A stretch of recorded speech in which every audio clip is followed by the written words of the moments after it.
ওমর ইবনুল আসকে দিনের বেলায় লক্ষ লক্ষ কোটি কোটি খ্রিস্টানদের মধ্যে নিয়ে যে তার হাত পা বেঁধে জল্লাতের হাতে চাকু দিয়ে দিলেন, জল্লাতের হাতে ছুরি দিয়ে দিলেন এবং ওমর ইবনুল আসকে প্রকাশ্যে দিবালকে মাটিতে শোয়াই দিয়া তার নাক কাটা হবে। নাক প্রায় কাটা হয়ে যাবে, শুরু হবে অবস্থা। এমন সময় পাদ্রীর ভিতর থেকে যে ইহুদির দালাল ওই ঈসা নবীর নাক ভেঙেছিল, সে চিৎকার করে বলে, বুঝতে পেরেছি মুসলমানদের ঈমান কত শক্তিশালী। এই মুসলমান আমরা কোথায় থেকে হলাম? মুসলমান কেমনে আমাদের নাম হলো? এই ইসলামের প্রাক্কালে, ইসলামের সূচনা লগ্নে আমরা সকলেই মিশর দেশের নাম অনেকেই শুনেছি। মিশর নামে একটা দেশ আছে না নাই? এই মিশর দেশে আল্লাহ পাকের নবীর ইন্তিকালের পরে, আবু বকরের ইন্তিকালের পরে ওমরের জামানা যখন এসে গেল, মানুষ তখন দিক হয়ে পৃথক হয়ে কেউ হিন্দু ধর্ম গ্রহণ করে, আবার কেউ খ্রিস্টান ধর্ম গ্রহণ করে, আবার কেউ ইহুদি হয়ে যায়। ইসলামের বিপক্ষে তারা দাঁড়ায় মুসলমানদের শায়েস্তা করার জন্য, মুসলমানদের পানিশমেন্ট করার জন্য তারা সংখ্যাগরিষ্ঠ হলো এবং মুসলমানদেরকে বেকায়দায় ফেলে হত্যা করতে চেষ্টা করলো। আল্লাহ পাকের বিশ্ব নবীর সাহাবী হযরত ওমর ফারুক রাদিয়াল্লাহু তাআলা আন, উনি যখন মক্কা মদিনার প্রেসিডেন্ট ছিলেন, তখন তিনি আমর ইবনুল আসকে ওই মিশরের গভর্নর করে পাঠাইয়া দিলেন।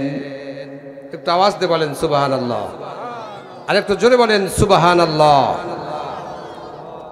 আমর ইবনুল আস, এনাকে ওমর ফারুক রাদিয়াল্লাহু তাআলা মিশরের গভর্নর করে পাঠায় দিলেন।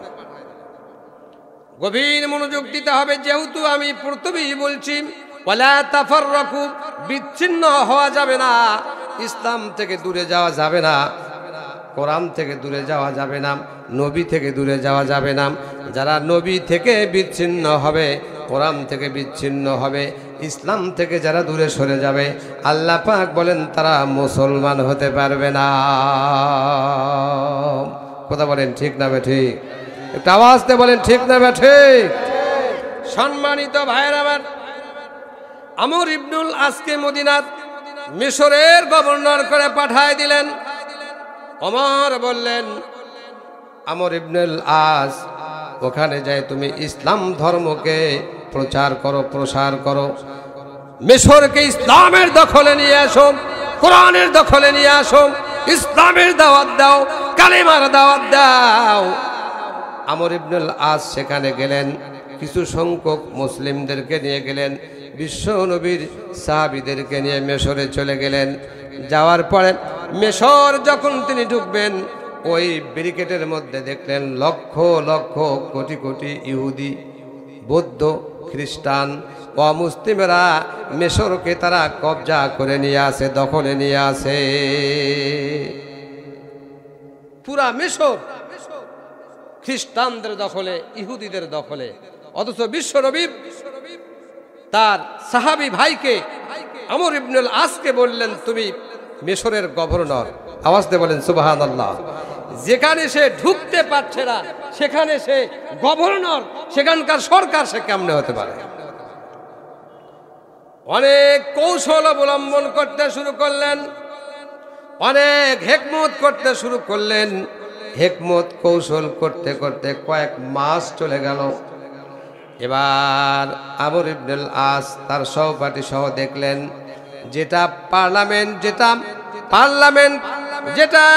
মিশরের পার্লামেন্ট, ওই পার্লামেন্টের চতুর্দিকে খ্রিস্টানেরা, ইহুদিরা ঈসা নবীর মূর্তি বানায়া চতুর্দিকে ব্যারিকেড করেছে। আওয়াজ দিয়ে বলেন নাউজুবিল্লাহ। কোন নবীর মূর্তি তৈরি করেছে? আপনারা অনেকেই নতুন শুনলেন, এই নামটা কি বলেন?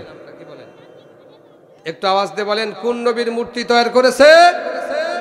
ঈসা নবী। তাহলে আপনি বলেন মুসলমানদের কাজ মূর্তি তৈরি করা না মূর্তি ভেঙে দেওয়া? মূর্তি আজ বাংলার জমিনে সারা বিশ্বে মূর্তির কারখানা হয়ে গেছে। কথা বলেন ঠিক না বেঠে? তাহলে বুঝতে হবে ওই মিশরের সেই গভর্নর যখন তিনি হতে গেলেন, উনি গিয়ে দেখলেন মিশরের চতুর্দিক দিয়া ঈসা নবীর মূর্তি তৈরি করিয়া এক হাত দু হাত পর পর ব্যারিকেড করেছেন, যাতে মুসলমানেরা কখনো মিশরকে দখল করতে না পারে। আল্লাহ পাক বলেন ইসলাম আছে যেখানে শান্তি থাকবে, যেখানে ইসলাম আছে যেখানে শান্তি থাকবে সেখানে। আর একজন মুসলমান যদি অমুসলিমদের মধ্যে ঝাঁপিয়ে পড়ে, আল্লাহ বলেন তার দায়িত্ব হবে স্বয়ং আমার হাতে। চিৎকার মনে বলেন মারহাবা। সুতরাং মুসলমান কোনোদিন কোনো জাতির কাছে, কোনো গোষ্ঠীর কাছে, কোনো দলের কাছে মাথা নত করতে পারে না। মুসলমান মধ্যে মুজাহিদের মতো কালেমাকে সামনে নিয়ে নারায়ে তাকবীরের ধ্বনি দিয়ে সামনের দিকে এগিয়ে যাবে। কথা বলেন ঠিক না বেঠে? আমরা সেই মধ্যে মুজাহিদের মতো মুসলমান হতে চাই কি চাই না? কারা কারা চাই দুটো হাত তুলে আল্লাহকে দেখায়। আমরা সবাই মুসলমান হতে চাই তো ইনশাআল্লাহ। সম্মানিত ভাইয়েরা আমার, মিশরের চতুর্দিক দিয়া ঈসা নবীর মূর্তি বানায় রেখেছেন। 1 মাস 2 মাস 3 মাস 4 মাস চলে গেল, তারা কোনোভাবেই মিশর দখল করতে পারে না এবং মিশরের রাজ্যে তারা ঢুকতে পারে না। এবার ইহুদিদের মধ্যে এক ইহুদির দালাল ওই ঈসা নবীর যে মূর্তি আছে, ওই মূর্তি থেকে একটা নাকের অংশ ভেঙে ফেলে দিলেন। হাতুর দিয়া বেরিয়ে বাড়ি দিয়া, লাঠি দিয়া বাড়ি দিয়া ওই ঈসা নবীর নাক ভেঙে ফেলে দিলেন। প্রকৃত ঈসা নবী নয়, ঈসার মূর্তি যে তৈরি করেছিল এই মূর্তির নাক ভেঙে ফেলে দিলেন। আওয়াজ দিয়ে বলেন সুবহানাল্লাহ। ভাঙলেন কে? ইহুদিদের একজন দালাল। মনোযোগ দিতে হবে। আলোচনা কি ভালো লাগছে না? শেষ করবো না? ভালো চলবে তো ইনশাআল্লাহ। ঈসা নবীর মূর্তির নাক ভেঙে ফেলে দিল। নাক যখন ভেঙে ফেলে দিল, তখন ইহুদিদের মধ্যে আর খ্রিস্টানদের মধ্যে মেজাজ তাদের আরো বেশি গরম হয়ে গেল। এমন খারাপ পর্যায়ে গেল, তারা আমর ইবনুল আসকে এবং বিশ্বনবীর সাহাবী ওমর যত সঙ্গী পাঠাইছে, সবাইকে হত্যা করার জন্য তারা পরামর্শ করতেছে, প্ল্যান করতেছে। কিন্তু ইহুদি এবং খ্রিস্টানদের মধ্যে একজন পাদ্রী ছিল, যাজক ছিল, ধর্মগুরু ছিল, নেতা ছিল। এই নেতা বলতেছে সাক্ষ্য প্রমাণ ছাড়া কোন জাতিকে হত্যা করা যাবে না। আওয়াজ দিয়ে বলেন ঠিক না ঠিক? কিন্তু এই বাংলার জমিনে 17 বছরের রাজত্ব কায়েম করেছে, প্রমাণ ছাড়া আলেমদের হত্যা করেছে, গুম করেছে। প্রমাণ ছাড়া কোন আলেম মায়ের সন্তান তারা বিছানায় ঘুমাইতে পারে না। কথা বলেন ঠিক না ঠিক? আজ তারা ইসলামের মধ্যে দালালি করেছে যারা, বাংলার জমিনে তাদের ঔষধ করার জন্য খুঁজে পাওয়া যাবে না। কথা বলেন ঠিক না ঠিক? সম্মানিত ভাইয়েরা আমার, গভীর মনোযোগ দিতে হবে। ঈসা নবীর ওই মূর্তি থেকে নাক যিনি ভাঙলেন তিনি হলেন ইহুদিদের দালাল। কিন্তু উনি ভেঙ্গে ফেলে এই ভেঙ্গে ফেলার দায় মুসলমানদের মধ্যে চাপাইয়া দিলেন। আজও বাংলার জমিনে এরকম রাজনীতি হয় কি হয় না? খুন করে একজন, জেল খাটে আর একজন, ভোট পায় একজন, নেতা হয়। আর যতই ইলিপ আসে, কাঠ আসে, ভিজিটিং কাঠ আসে, গরিবরা না খায় মরে, বড় লোকেরা কাঠ খেয়ে আরো ধনী হয়ে যায়। কিন্তু যদি সমাজে কোরআন প্রতিষ্ঠা থাকে, সমাজে যদি কোরআন প্রতিষ্ঠা হয় তাহলে নামাজ প্রতিষ্ঠা হবে, জাকাত প্রতিষ্ঠা হবে, ধর্ম প্রতিষ্ঠা হবে, ইসলাম প্রতিষ্ঠা হবে। মা বোনেরা ইচ্ছা মতো ঘোরাঘোরা করতে পারবে না, যৌতুক নামের সকল কৌতুক সমাজ থেকে উঠে যাবে। একটু আওয়াজ দিয়ে বলেন ঠিক না ঠিক? আমরা সবাই সেই কোরআনের পক্ষে থাকতে চাই কি চাই না বলেন? সম্মানিত ভাইয়েরা আমার, ইহুদিদের দালাল ঈসা নবীর মূর্তির নাক ভেঙে ফেলে দিল। ইহুদিদের মধ্যে, খ্রিস্টানদের মধ্যে এত বেশি রাগান্বিত হলো, মুসলমানদের ধরো আর জীবনে শেষ করে দাও, মুসলমানদের ধরো আর সকালবেলা নাস্তা করো। শুরু হয়ে গেল। উপস্থিত লক্ষ লক্ষ কোটি কোটি ইহুদি খ্রিস্টানরা একত্রিত হয়ে একটা মজমা করলো, মিটিং করলো। যেমন আমরা আজকে এখানে একটা ইসলামী মিটিং করতেছি, ঠিক এরকম একটা মিটিং করা হলো।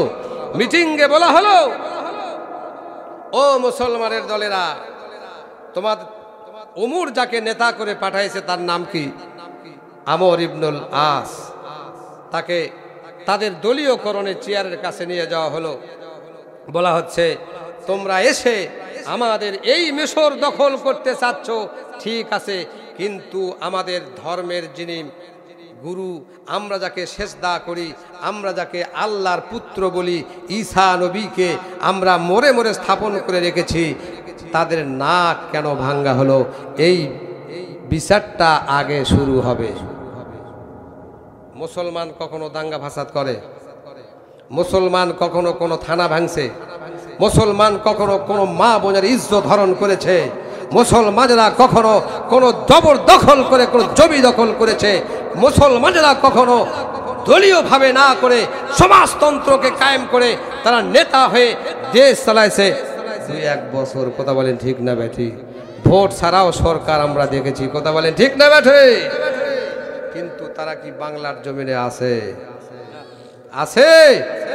আজও যারা কোরআনের বিপক্ষে লাগবে, সে যে হোক না কেন, ইসলামের বিপক্ষে যে লাগবে, আলেমদের বিপক্ষে যে লাগবে, নবীদের বিপক্ষে যে লাগবে, বাংলার জমিন অন্তত তাদের জায়গা হবে না, জায়গা হবে না। কথা বলেন ঠিক না ব্যাঠি? সম্মানিত ভাইয়ের আমার, মিটিং আলোচনা হলো, তোমরা মিশর দখল করতে এসেছো, ঠিক আছে, কিন্তু আমাদের খোদার নাক কেন ভাঙলে? খোদার নাক ভাঙে ফেলাছে, এটা আবার কেমন খোদা? আমাদের আল্লাহর নাক কেউ ভাঙতে পারবেন? সমস্ত বিশ্বের লোকেরা যদি আল্লাহর বিরুদ্ধে সংগ্রাম করে, আল্লাহর এক বিন্দু পরিমাণ ক্ষতি করতে পারবে না। আর খ্রিস্টান ইহুদিরা বলে, আমরা যাকে খোদা মানি, যাকে আল্লাহ মানি, তার নাক তোমরা ভেঙে ফেলেছ, এর বিচার অন্তে তোমাদের ফাঁসি কার্যকর করা হবে। এবার তাদের ভিতরে একজন বলল, ও আমর ইবনে আস, তোমাকে বাঁচার মতো কিছু কৌশল আমরা করে দেই। সেটা হলো, তোমরা যদি রাজি থাকো তাহলে তোমাদের যিনি ধর্মের নেতা, তার নাম কি? মুহাম্মাদুর রাসূলুল্লাহ। আওয়াজ দিয়ে বলেন সাল্লাল্লাহু। আমাদের ধর্মের নেতা যিনি, তার নাম কি? মুহাম্মাদুর। দেখেন কত বেকায়দায় মার দিচ্ছে এখানে। ইহুদিরা বলল, খ্রিস্টানরা বলল, তোমরা ঈসা নবী, আমরা তাকে খোদা মানি, আল্লাহর পুত্র বলে যে আমরা জানি, তার তোমরা নাক ভেঙে দিছো। তো আমরা চাচ্ছি একটি সঠিক বিচার, যে বিচারের মধ্যে কোনো দাঙ্গা ফাসাদ নাই, কোনো মারামারি নাই, শান্তিতে বিচার করতে চাই। সেটা হলো, আমরা মুহাম্মাদের একটা মূর্তি তৈরি করব। মুহাম্মাদের একটা, কি আমার কথা বুঝতে পারছেন না মনে হয়? মুহাম্মদ সাল্লাল্লাহু আলাইহি সাল্লামের একটা মূর্তি তৈরি করব। সেই মূর্তি তৈরি করে তোমাদের সামনে আমাদের ধর্মের গুরু মুহাম্মাদের নাক ঘুষি দিয়ে ভেঙে ফেলে দেবে। বিচার শেষ। তুমি আমার খোদার নাক ভাঙছো, আমি তোমার নেতার নাক ভেঙে ফেলাম। মূর্তি তৈরি করার পর আপনাদের সামনে যদি কেউ বিশ্ব নবীকে অপমান করে, কটূক্তি কথা বলে, আপনারা যদি তাকে ছেড়ে দেন বুঝতে হবে আপনার মধ্যে মুনাফিকি ছাড়া মুসলমানিত্ব নাই। কথা বলেন ঠিক না ঠিক? কারণ বিশ্বনবী সাল্লাল্লাহু আলাইহি সাল্লাম বলেছেন, লা ইউমিনু আহাদুকুম হাত্তা আকুনা আহাব্বা ইলাইহি মিন ওয়ালিদিহি ওয়া ওয়ালাদিহি ওয়ান নাসি আজমাইন। আওয়াজ দিয়ে বলেন আল্লাহু আকবার। আলোচনা পরে আসতেছি। এবার বিশ্বনবী সাল্লাল্লাহু আলাইহি সাল্লামকে মূর্তি তৈরি করে তার নাক ভেঙে দিবে। উপস্থিত যত সাহাবী ছিল সকলেই বলল, এক বাক্যে বলল। আমর ইবনুল আস বললেন, ও ধর্মগুরু, ও ইহুদিরা, ও খ্রিস্টানেরা, আমরা তোমাদের পরিষ্কার ভাষায় বলতে চাই। কি ভাষায়? পরিষ্কার ভাষায় বলতে চাই, আমাদের প্রাণে আমাদের দেহে যতক্ষণ এক ফোঁটা রক্ত থাকবে এতক্ষণ পর্যন্ত নবীর মূর্তি তৈরি করা তো দূরের কথা, মুহাম্মদ সাল্লাল্লাহু আলাইহি সাল্লামকে নিয়ে একটি কটূক্তি করলে তার বিরুদ্ধে সংগ্রাম করে মিশরের জমিনে জীবন্ত কবর দেওয়া হবে। লিল্লাহি তাকবীর। কি দেওয়া হবে? জীবন্ত। নবীর সম্পর্কে কটূক্তি করা, তার মূর্তি তৈরি করা তো দূরের কথা, কথা বললে দেহে যতক্ষণ রক্ত থাকবে জীবন্ত কবর হয়ে যাবে। আওয়াজ দিয়ে বলা যাবে কি সুবহানাল্লাহ। এরকম ঈমান তো আমাদেরও আছে, কি কোন? তার চেয়ে বেশি আছে কারো কারো। এখনো যদি একটু কোরআনের ডাক কোনো দিক থেকে আসে, বলবে আমি ওই দল করি না, ও দলের লোক আমি না, ও দলও যে ওকে ধর, ওক ধরে বান্ধেক, যত টাকা লাগে আমি দিব, ওক বান্ধেক তো একটু বাইরে সাইজ কর। কথা বলেন ঠিক না ঠিক? আর একটু জোরে বলেন ঠিক না ঠিক? সম্মানিত ভাইয়ের আমার, গভীর মনোযোগ দিতে হবে। এবার ইহুদির পাদ্রী বলল, মুহাম্মদ তৈরি করতে দেবে না, নাকও ভাঙতে দেবে না, তাহলে বিচার শুরু হবে। বলে হয়ে যাক। বিচার তারা কার্যক্রম করে নামাইল, বিচার হলো। ওমর ইবনুল আসকে বললেন, ও ওমর ইবনুল আস, মুসলমানদের নেতা, মিশরের গভর্নর করে তোমাকে যে পাঠাইছে তাকে বলি, তাকেও বলি, তোমাকেও বলি, আমাদের বিচার হলো তুমি আমাদের খোদার বেটার, আল্লাহর বেটার নাক ভেঙে দিছো, নাউজুবিল্লাহ। আর আমরা যদি বিচার, যদি সমস্ত বিচার যদি ভালোভাবে করি, তাহলে যাকে গভর্নর করে পাঠাইছে তার জীবন্ত নাকটা আমরা কেটে দেব। নাউজুবিল্লাহ বলেন। একটা জীবন্ত মানুষের নাক কেটে দেওয়া হবে, এটাই হলো তার বিচার। ওমর ইবনুল আস বলে, ভাই কোনো সন্দেহ নাই, বিচারে আমি খুশি। আপনারা খুশি হয়েছেন নাকি? কারা কারা খুশি একটু হাত তোলেন। ওই দেখেন পিছনে খুশি হয়েছে। জীবন্ত মানুষের নাক কাটিছে, ওরা খুশি হয়েছে, ভুলে তুলছে, কি কন বুঝতে পারেনি। ওমর ইবনুল আস বলেন, আমি এই মিশরে এসে আমাকে ওমর ইবনুল খাত্তাব রাদিয়াল্লাহু তাআলা মিশরের গভর্নর করে দিয়েছে। আমি রাসূলের ভালোবাসায়, রাসূলের সম্মান রক্ষার জন্য, ইসলামকে রক্ষা করার জন্য আমার জীবন্ত নাকটা ইসলামের জন্য কুরবানি করে দিলাম। সুবহানাল্লাহ। কি বাড়িতে আসছেন নাকি আপনারা? একটু জোরে বলেন সুবহানাল্লাহ। সম্মানিত ভাইরা আমার, ওমর ইবনুল আস বলেন, আমি ইসলামের জন্য, কোরআনের জন্য, নবীর জন্য আমার জীবন্ত নাকটা আমি দিয়ে দিলাম। তোমরা কার্য সমর্পণ করো, বিচার সমাপ্ত করো, আমি রেডি, প্রস্তুত আছি। ওমর ইবনুল আস বলে, আমি আল্লাহর কাছে বললাম, রব্বুল আলামিন, এই বুঝি আমার ঈমান তোমার দরবারে কবুল হয়ে গেছে। সুবহানাল্লাহ। বিচার কার্য সম্পাদন করতেছেন ওমর ইবনুল আসকে। দিনের বেলায় লক্ষ লক্ষ কোটি কোটি খ্রিস্টানদের মধ্যে নিয়ে যে তার হাত পা বেঁধে জল্লাতের হাতে চাকু দিয়ে দিলেন, জল্লাতের হাতে ছুরি দিয়ে দিলেন, এবং ওমর ইবনুল আসকে প্রকাশ্যে দিবালকে মাটিতে শোয়াই দিয়া তার নাক কাটা হবে। নাক প্রায় কাটা হয়ে যাবে, শুরু হবে অবস্থা। এমন সময় পাদ্রীর ভিতর থেকে যে ইহুদির দালাল ওই ঈসা নবীর নাক ভেঙেছিল, সে চিৎকার করে বলে, বুঝতে পেরেছি মুসলমানদের ঈমান কত শক্তিশালী। একটা আওয়াজ দিয়ে বলেন সুবহানাল্লাহ। বুঝতে পেরেছি মুসলমানদের ঈমান কত শক্তিশালী। তারা মূর্তির নাকও ভাঙ্গে নাই, আমরাই ভেঙ্গে দিয়েছি। বিশ্ব নবীকে এত বেশি তারা ভালোবাসে, ইসলামকে তারা এত বেশি ভালোবাসে, তারা জীবন্ত মানুষ হয়ে নাক কেটে দিতে চায়। ও জল্লাদ, থেমে যাও, থেমে যাও। মুসলমান, ওই মুসলমান ঈসা নবীর মূর্তির নাক ভাঙ্গে নাই, আমি নিজে ঈসা নবীর নাক ভেঙ্গে ফেলাইছি। নারায়ে তাকবীর। আপনারা খুশি না বেজার?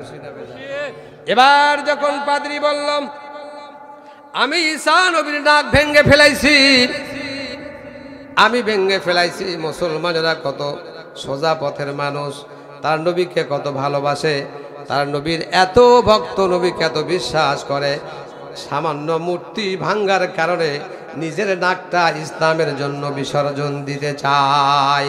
আমাদের খ্রিস্টান ধর্মবাদ দিয়া, ইহুদি ধর্মবাদ দিয়া কোটি কোটি ইহুদিরা, কোটি কোটি খ্রিস্টানেরা বলে, ও গভর্নর আমর ইবনুল আস, দেরি করো না, দেরি করো না, কালেমা পড়ে মুসলমান বানায়া দাও। একটু জিকির করেন লা ইলাহা, লা ইলাহা, লা ইলাহা ইল্লাল্লাহু মুহাম্মাদুর রাসূলুল্লাহ। পড়েন সাল্লাল্লাহু। আমরা বিশ্বনবীর সেই রকম আশেক হতে চাই কি চাই না বলেন? কারা কারা চাই? আমরা সবাই বিশ্বনবীর আশেক হতে চাই, বিশ্বনবীর উম্মত হতে চাই। যদি সত্যিকার অর্থে নবীর আশেক হতে চাই, জান্নাতের কোনো টেনশন নাই। জোরে বলুন সুবহানাল্লাহ।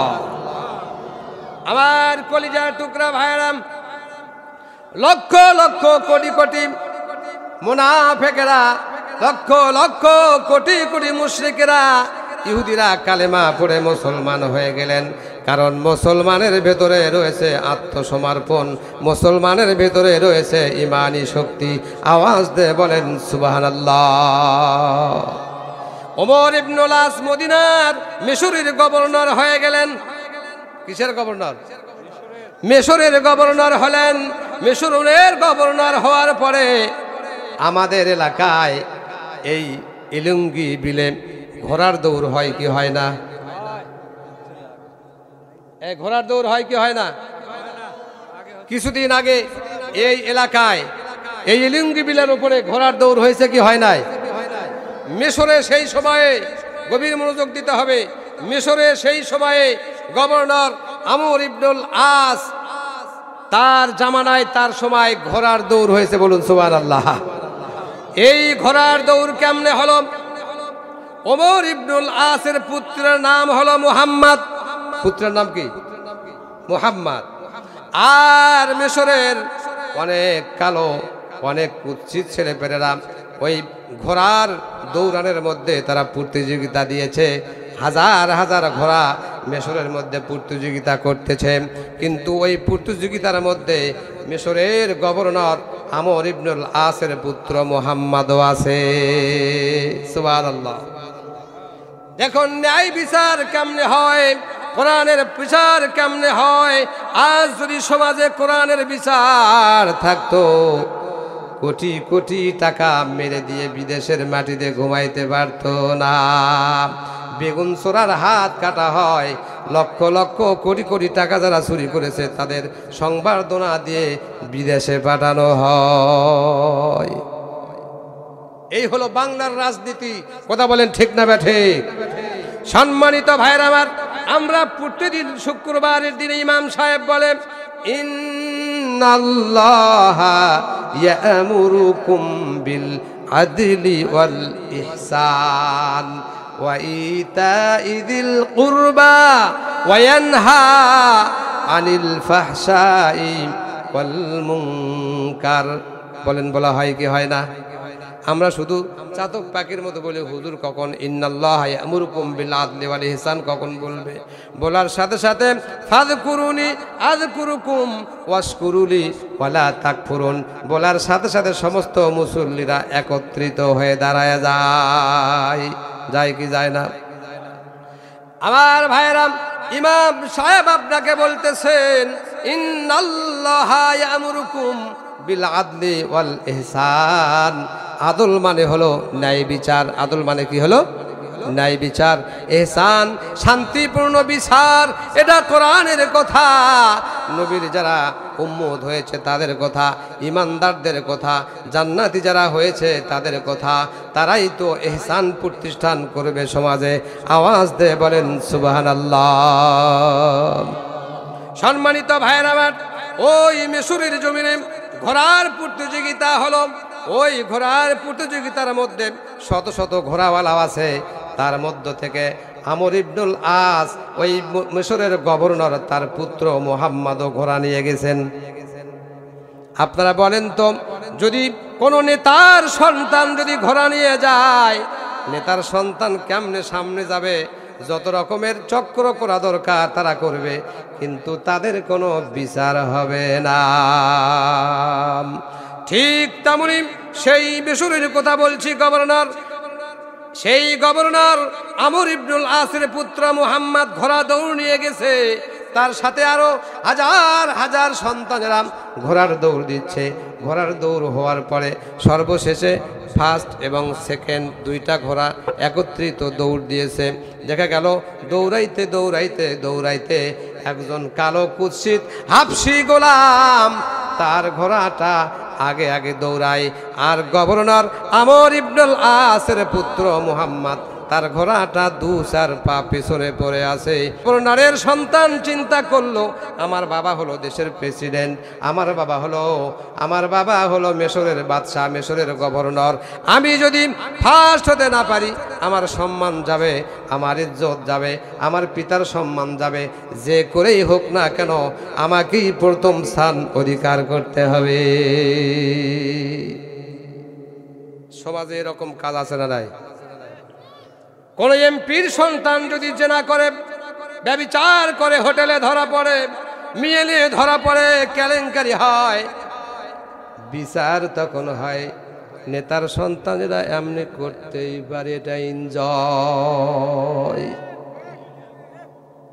নাউজুবিল্লাহ পড়েন সবাই। তার কোনো বিচার হয় না।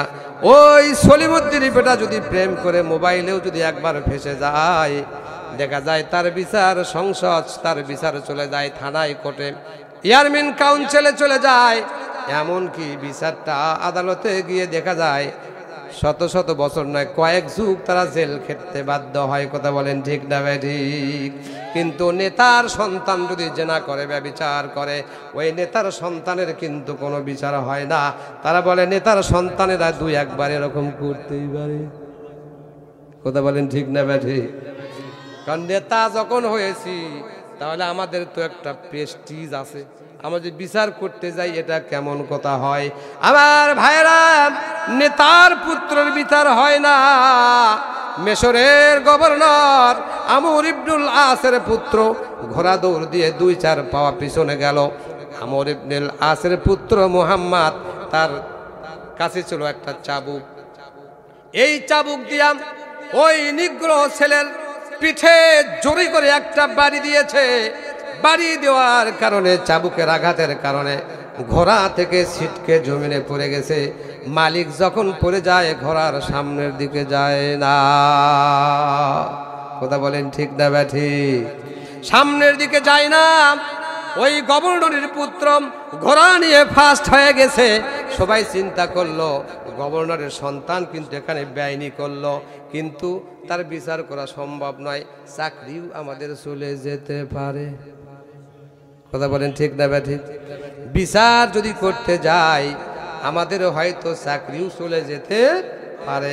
অতএব গভর্নরের সন্তান যেভাবেই ফার্স্ট হোক না কেন তাকে প্রথম পুরস্কার দেওয়া হয়ে গেল।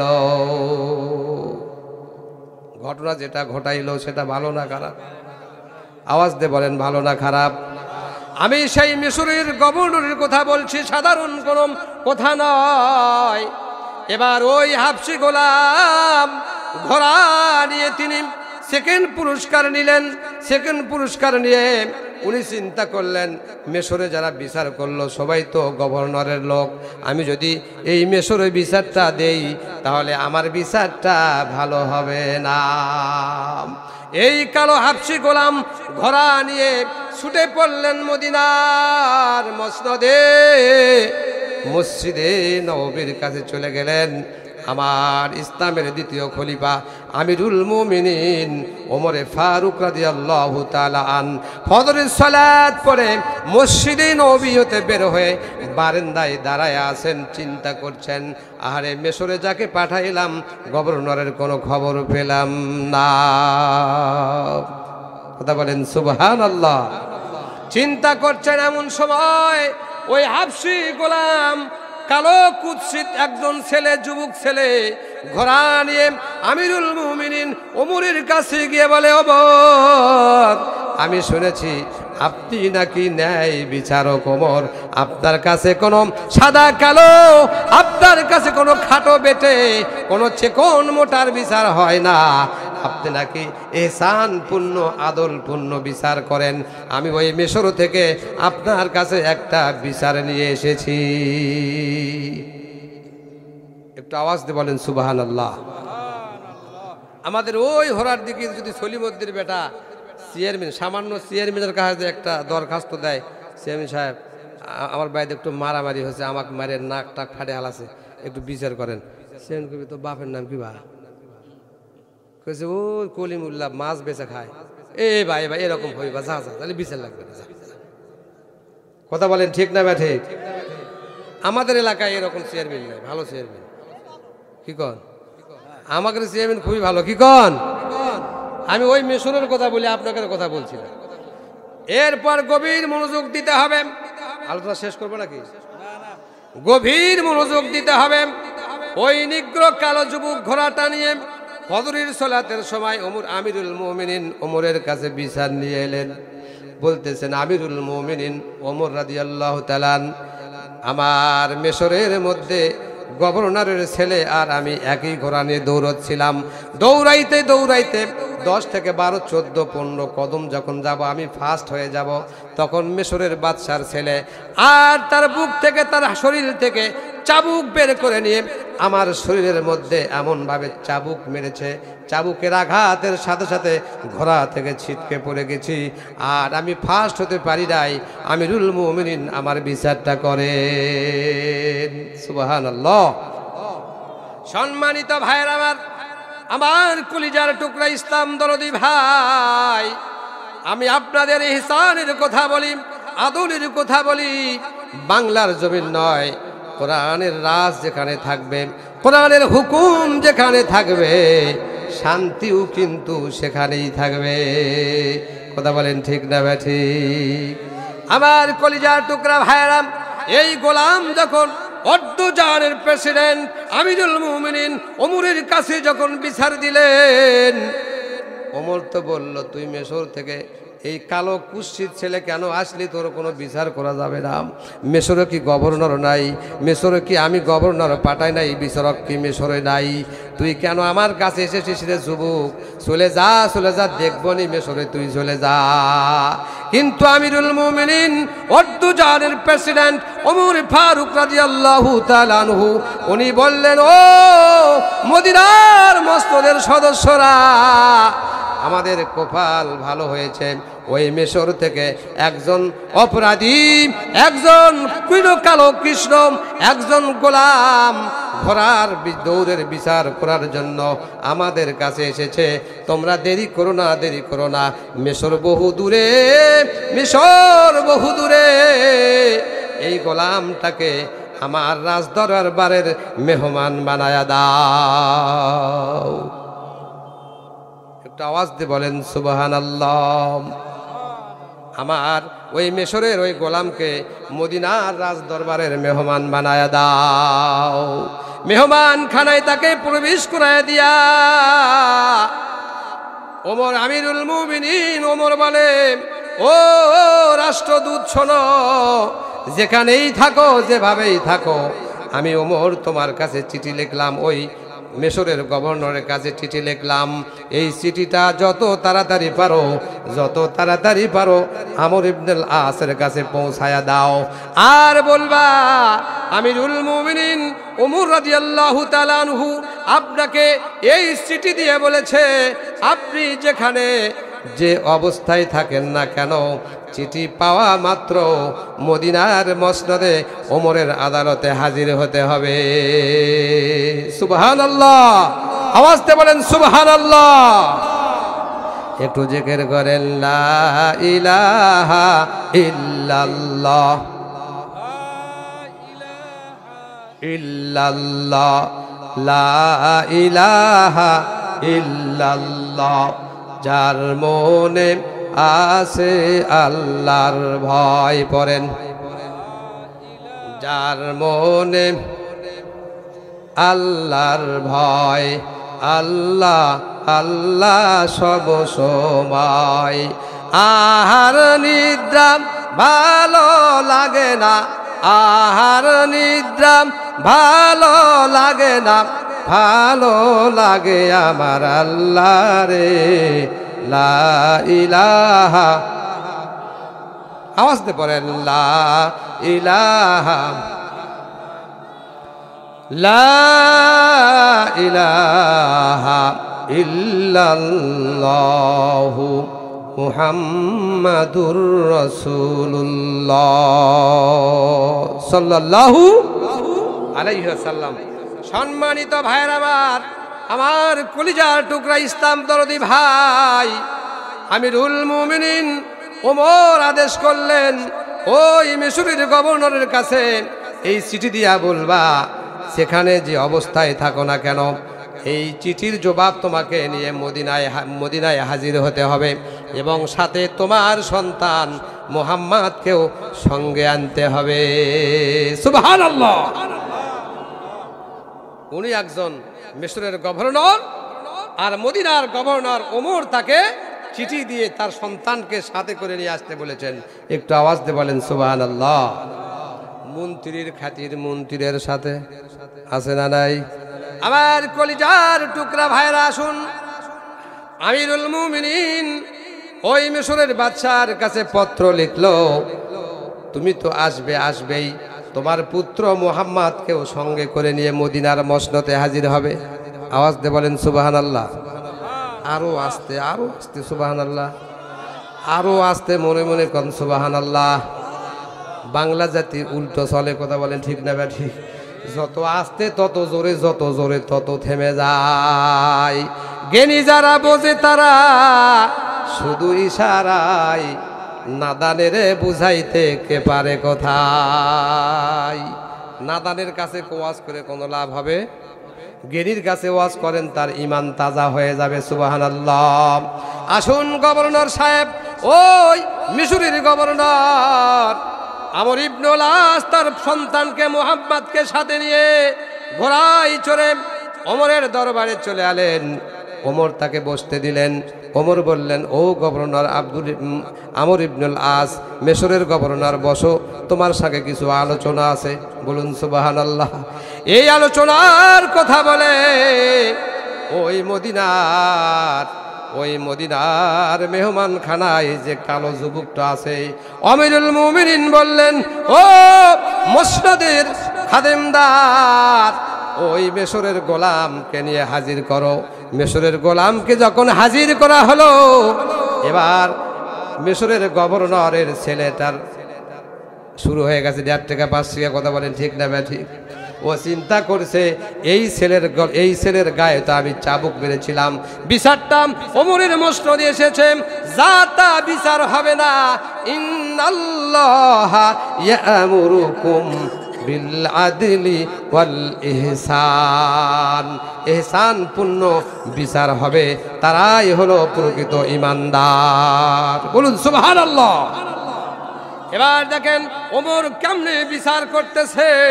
ওমর বলেন, ও নিগ্র কালো সন্তান, ও যুবক, তুমি ওই মিশরের ঘটনাটা খুলে খুলে বলো। এবার যুবক ছেলেকে কাঠ ঘোড়ায় রাখলেন, আর আসামির কাঠ ঘোড়ায় মিশরের বাদশাহ, মিশরের গভর্নর আমর ইবনুল আসকে ওই আসামির কাঠ ঘোড়ায় দাঁড় করে দিলেন, তার সাথে তার সন্তান মোহাম্মদকেও দাঁড় করায় দিলেন।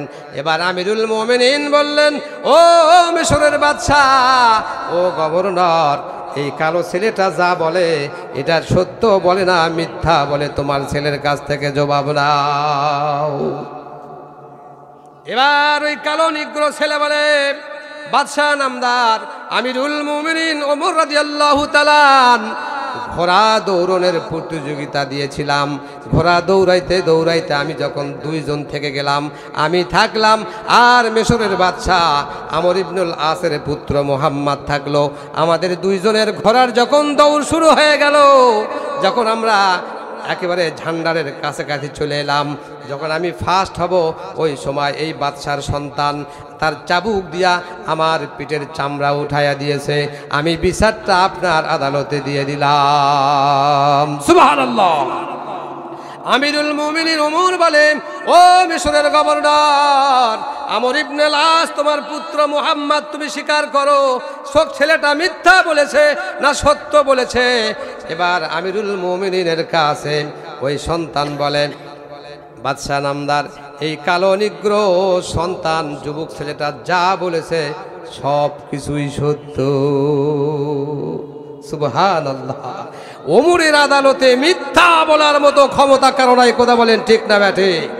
আজ যদি বাংলার জমিনে কোরআনী মসনদ হয়ে যায়, বাংলার এমন কোন নেতার সন্তান নাই কোরআনের পার্লামেন্টে যে মিথ্যা কথা বলে পার হতে পারে, জিহ্বা কেটে ফেলা হবে।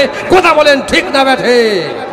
আমরা সকলে কোরআনের পক্ষে কারা কারা থাকতে রাজি আছি, দুটো হাত তুলে আল্লাহকে দেখায়। সম্মানিত ভাইরা আমার, আমরা সবাই কোরআনের পক্ষে থাকতে চাই কি চাই না? আমিরুল মুমিনিন বললেন, ও মিশরের বাদশাহ শোনো, আসামি যখন নিজে স্বীকার করেছে তাকে চাবুক মেরেছে, বিচারটা আমি ওমর নিজ হাতে করব। আওয়াজ দিয়ে বলেন সুবহানাল্লাহ। চাবুক মেরেছে কয়টা? একটা। কয়টা চাবুক মারছে? একটা। কিন্তু আমিরুল মুমিনিন বিচার করলেন, ও নিগ্র যুবক সন্তান, আমি ওমরের আদালত বড় কঠিন, আমার আদালত চলে কোরআন দিয়া। ইন্নাল্লাহা ইয়ামুরুকুম বিল আদলি ওয়াল ইহসান। আল্লাহু আকবার। ওয়া ইতাইযিল কুরবা ওয়া ইয়ানহা আনিল ফাহশাই ওয়াল মুনকার। আওয়াজ দিয়ে বলেন আল্লাহু আকবার। আমিরুল মুমিনিন ওমর বিচার করলেন, ও মিশরের বাদশাহ, তুমি শোনো, তোমার সন্তান একটা চাবুক মেরেছিল, আর আমি ওমর 100টি চাবুক মারার হুকুম দিয়ে দিলাম। চাবুক মারছে একটা, বিচার হলো কয়টা? আওয়াজ দিয়ে বলেন। কিন্তু একটা চাবুক মারবে ওই নিগ্র যুবক যাকে মেরে ঘোড়া থেকে ফেলে দিয়েছিল। আমিরুল মুমিনিন বললেন, তুমি নিজ হাতে আসামিকে ফেটো। এবার কয়েদখানা থেকে খেজুর গাছের একটা চাবুক নিয়ে আসা হলো। আমিরুল মুমিনিন ওই চাবুকটা নিগ্র কালো সন্তানের হাতে দিয়ে বলে, তুমি নিজ হাতে 100টি বেত্রাঘাত করো। কয়টা বেত্রাঘাত? 100টি বেত্রাঘাত করো। কারণ আমি যে বিচার করেছি, বিচারের মধ্যে কোনো 2 নাম্বারই চলবে না। হতে পারো তুমি মিশরের গভর্নরের ছেলে, হতে পারো তুমি ভিক্ষুকের ছেলে, হতে পারো তুমি রাজদরবারের মন্ত্রীর ছেলে, যে কেউ হোক না কেন, ওমরের আদালত থেকে সমান বিচার পেয়ে যাবে। সুবহানাল্লাহ। এবার নিগ্র সন্তান যুবক চাবুক দিয়ে একটা বাড়ি মেরে দিলেন। মুহাম্মাদের গায়ে যখন বাড়ি লাগলো, সাথে সাথে যুবকটা অজ্ঞান হয়ে জমিনে পড়ে গেল। একটা মারতে অজ্ঞান হয়ে গেছে, বাকি আছে কয়টা? একটা মেরেই যদি অজ্ঞান হয়ে যায়, 99টা মার কখন দিবে, কোন জায়গায় মারবে, জায়গা খুঁজে পাওয়া যাচ্ছে না। কিন্তু ওমর বলে মৃত্যু যদি হয়ে যায়, মৃত্যুবরণ যদি করে, ওর কবরের ওপর হলেও ওমরের বিচার চলবে। সুবহানাল্লাহ।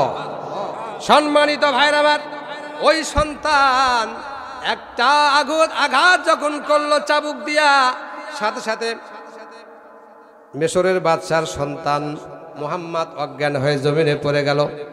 পিতার সামনে যদি সন্তান আঘাতের কারণে অজ্ঞান হয়ে যায়, বলেন তো পিতার মনের ভেতরে কত কষ্ট। সন্তানের অবস্থা দেখে মিশরের গভর্নর আমর ইবনুল আস বলে, আমিরুল মুমিনিন, বাদশাহ অর্ধ জাহানের প্রেসিডেন্ট, দয়া করুন, দয়া করুন, আমার সন্তান একটি মেরে অজ্ঞান হয়ে গেল। 99টা চাবুক যদি মারা হয়, আল্লাহর কসম করে বলি ছেলেটা মারা যাবে। আমিরুল মুমিনিন বললেন, ওমর মানে হলো বাঘ, ওমর মানে হলো সিংহ, ওমর মানে সারপোকা নয়, ওমর মানে চামচিকা নয়, ওমর মানে শিয়াল নয়, খ্যাক শিয়াল নয়, ওমর মানে হলো বাঘ। সুবহানাল্লাহ। আজও বাংলার জমিনে ওমরের মতো একটা বাঘ যদি হয়ে যায়, বাংলার জমিনে একটা কাদিয়ানি খুঁজে পাওয়া যাবে না। একটু অনেকে চুপ করে আছে, সবাই বলেন ঠিক না ব্যাঠিক? এই কাদিয়ানিরা আমার নবীকে শেষ নবী মানে নাম, নাউজুবিল্লাহ।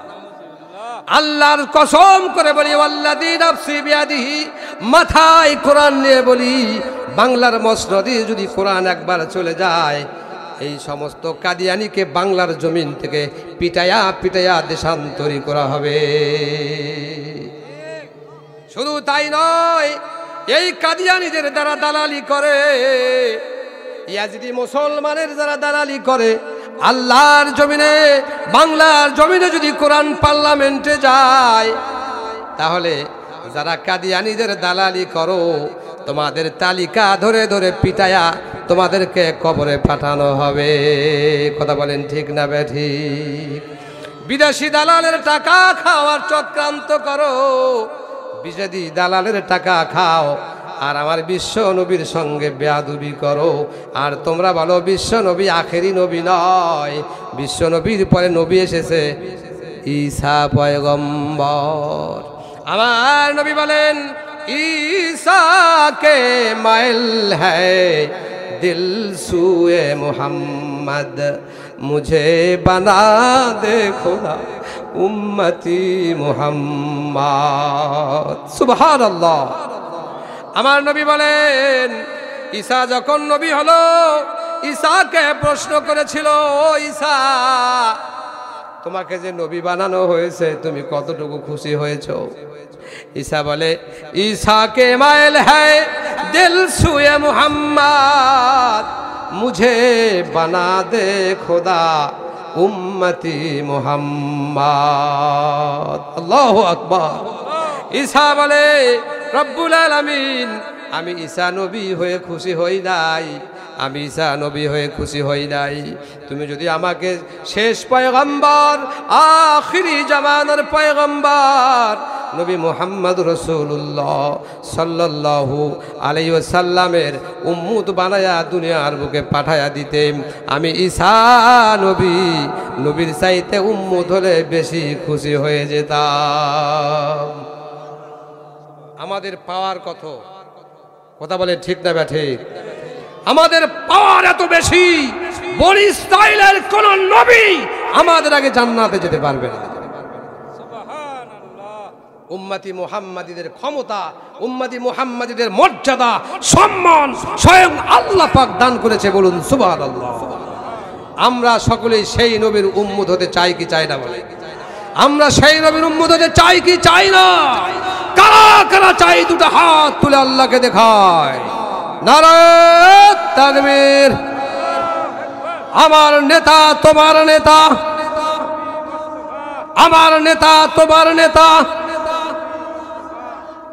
সবাই হাত নামান, আল্লাহুম্মা আমিন। আমরা সকলেই সেই নবীর উম্মত হতে চাই, সকল আল্লাহুম্মা আমিন। সম্মানিত ভাইরা আমার, কথা বলতেছিলাম ঈসা নবীকে যারা শেষ নবী বলে, আর কাদিয়ানীরা আমার নবীর সাথে কটূক্তি করে, বলে 1400 সালের আগে কোরআন শরীফের মেয়াদ চলে গেছে। বলে কি বলে না? অনেকেই প্রকাশ্যে বলে, অনেকেই চাপাবাজি করে।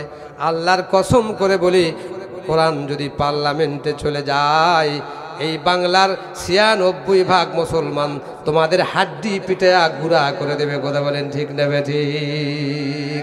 বাংলার জমিনে তোমাদের জায়গা হবে না, হবে না। কথা বলেন ঠিক নেবে ঠিক? যারা সেই কাদিয়ানীদের দালালি করে, তাদেরকে মসজিদ থেকে পিটায়া বাংলার জমিন থেকে বের করে দেওয়া হবে। দালালি চলবে না। এটা নবী রাসূলদের দেশ, এটা হলো মাশায়েখদের দেশ, আলেম ওলামায়েদের দেশ, এটা হলো কোরআনের দেশ। কথা বলেন ঠিক না ব্যাঠি? আপনারা সবাই আমার কথায় একমত আছেন না দুই মত আছেন? কারা কারা একমত আছেন? আমরা সবাই একমত আছি, আমরা সবাই বিশ্ব নবীর উম্মত। আওয়াজ দিয়ে বলেন সুবহানাল্লাহ। আমার ভাইরা, গভীর মনোযোগ দিতে হবে। আমাদের প্রত্যেকেরই মরণ হবে। কি হবে? যারা চুপ করে তারা মারা যাবে না, সারা জীবন বাইরে থাকবে। কি কর? আর এই লিঙ্গি বিলের মাছ চুরি করে খাবি। অনেক ইমানদার 5 ওয়াক্ত নামাজি যাওয়ার সময় চারটে মাছ মাইলে যায়, ইমান পরিপূর্ণ। কি কর? একবারে তাজা ইমানের মানুষ। এটা নামাজ পড়ে ওই দিক দিয়ে ঘুরে দুটা মাছ মারে, মাল কাছার মধ্যে পেঁয়াজ দিয়ে ঢুকেলে বাড়ি যায়। 5 ওয়াক্ত নামাজ পড়ে, আবার মুনাফিকি করে না কিন্তু। কি কন? এমন মুসলমান আমাকে এলাকার নাই। আল্লাহ যে কেন এই লুঙ্গি বিলটা দিছিল আল্লাহ জানে। কি কথা মনে হয় খুব ভুল বললাম? কি বলেন? সঠিক বলছি তো?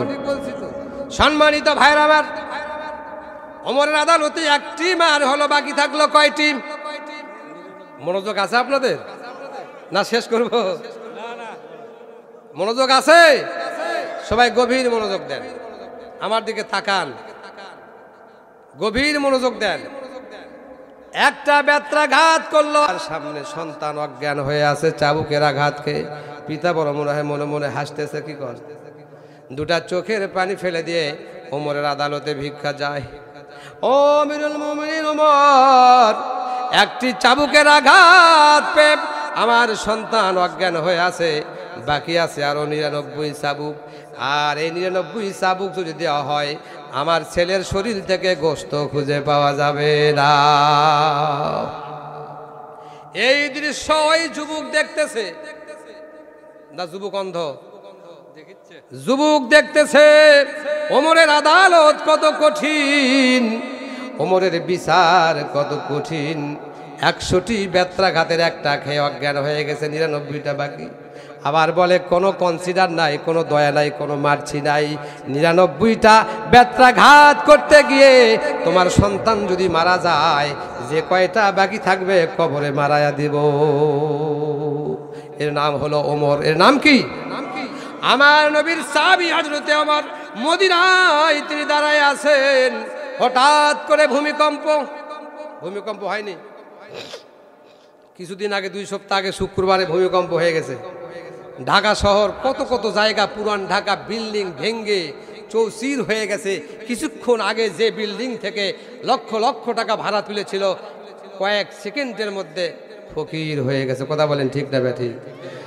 নদীর কুল ভাঙ্গে ও কুল গড়ে, এই তো নদীর খেলা।